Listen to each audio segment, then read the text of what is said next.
Now to our other top story. The Seattle City Council just passed a 0.1% public safety sales tax. Fox 13 Shira Matsuzawa is joining me now from City Hall. And Shira, what does this tax apply to and what does it do?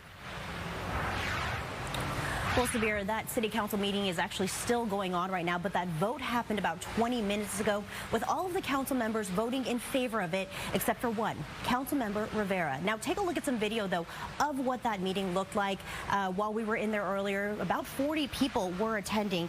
A big item, though, as you mentioned on today's agenda, was the vote surrounding that sales tax increase, which stems from a new state law that passed during the 2025 legislative session. The law lets cities and counties raise local sales and use tax by 0.1% to fund investments in criminal justice. Projections show the city could bring in almost $40 million in 2026 from that increase.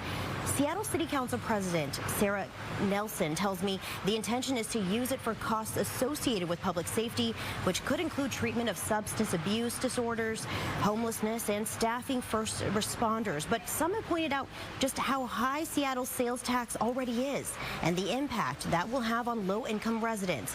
So here's the breakdown. Here's how Seattle's 10.35% compares to other major cities across the country.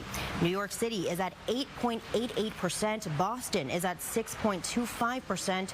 Chicago, 10.25%, and San Francisco is at 8.63%. I asked Nelson what she would say to people who say Seattle's sales tax is already too high, and now they want to increase it. Here's what she had to say. Increasing an already regressive tax is definitely not my first choice. It's probably the last choice. But we have such gaping holes in our response to the fentanyl epidemic and to the need for treatment that I believe it is worth it. This is not about taxing working families. This is about ending the cycle of homelessness, of overdoses, of violence associated with the drug trade.